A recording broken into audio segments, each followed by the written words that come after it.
Mungkin ini udah sekian kali kita mengulang ya my friends ya. Jadi untuk IHSG setelah menyentuh 9.000 yang my friends harus perhatikan adalah sejauh ini kalau kita lihat memang yang menjadi pendorongnya IHSG menyentuh titik tertinggi lebih tinggi dalam beberapa waktu terakhir ini bukan dari saham-saham blue chips ya, atau mungkin saham-saham yang market cap-nya besar yang memang bertahun-tahun yang lalu yang menjadi penggeraknya IHSG, tapi memang lebih banyak saham-saham yang memang tergolong konglomerasi yang memang agak berbeda bila dibandingkan dengan saham-saham blue chips ini.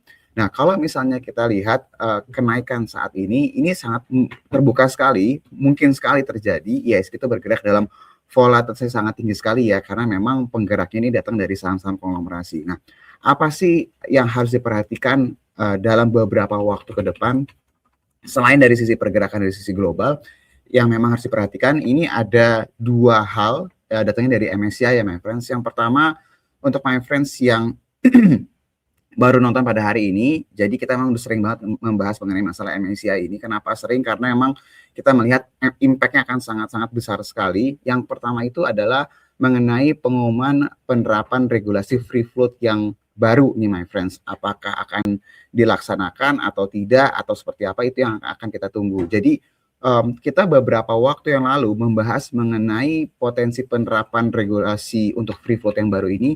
Kita expect akan ada 3 skenario yang akan terjadi. Yang pertama, dari sisi MSCI itu mereka akan menerapkan apa yang sudah mereka nyatakan gitu ya my friends. Jadi statementnya itu tidak berubah, tetap mengikuti apa yang sudah mereka sebutkan di awal. Jadi ini di bulan September Oktober ya, MSCI itu memberikan informasi bahwa mereka mau mereview penggunaan free float yang ada di Indonesia, dan ini memang menyebabkan volatilitas sangat tinggi sekali pada saat itu.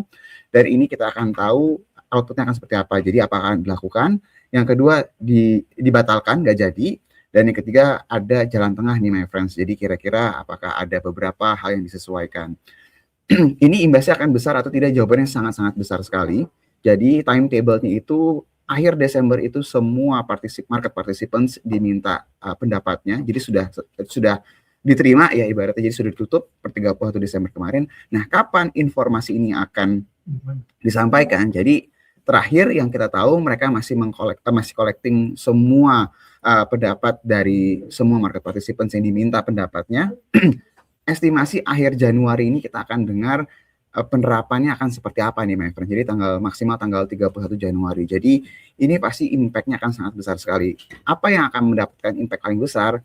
Seperti yang sudah pernah kita bahas adalah saham-saham yang sudah masuk, yang mau masuk, dan terutama mereka yang memang sudah ada di dalam MSCI Indonesia dan MSCI baik itu global standard maupun small cap atau mid cap yang memang market cap-nya besar ya. Jadi yang global standard yang paling kerasa sih sebenarnya. Jadi saham-saham blue chip seperti banks itu yang paling kerasa impact-nya ya. Yang market cap yang besar, yang paling liquid. Karena penerapan ini apabila memang benar-benar rigid ya, sesuai dengan apa yang diucapkan sama MSCI, ini pasti akan menimbulkan outflow yang dalam skala yang sangat besar sekali. Nah, ini akan efektif di bulan Mei. Jadi MSCI itu dia kasih tahu tanggal Januari ini, dan penerapannya akan di bulan Mei. Nah, yang kedua yang harus diperhatikan dari MSCI ini adalah kita akan mendengar index review itu di bulan Februari ya. Jadi efektifnya itu di bulan Maret tanggal 2 ya my friends. Announcement-nya itu di tanggal 10 Februari.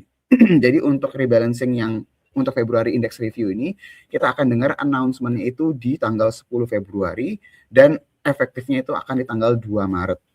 Nah, kalau dengan melihat keadaan seperti ini, sangat mungkin sekali MSCI memberlakukan peraturan yang nanti mereka akan informasikan di akhir Januari ini untuk diberlakukan di review di bulan Februari ini, my friends. Jadi pasti akan ada perubahan-perubahan, dan saham-saham yang sudah naik kencang atau yang diekspektasikan bisa masuk MSCI, bisa juga berubah arah pergerakannya. Karena kita udah biasa ya, dari zamannya brand, dari DSSA, kalau my friends perhatiin, sering banget tuh last minute berubah gitu ya, di luar aturan yang mereka sudah berlakukan ya. Jadi normalnya kalau keadaan kayak gini, sangat mungkin sekali marketnya akan jauh lebih volatile. Nah, my friends, emang udah naik kencang sahamnya, atau mungkin sudah return sudah besar di awal tahun, ya nggak ada salahnya gitu mengurangi tambah posisi cash sambil menunggu nanti MSCI-nya itu akan seperti apa. Itu yang pertama. Jadi buat IHSG setelah menyentuh 9.000, next yang harus diperhatikan adalah hal ini my friends.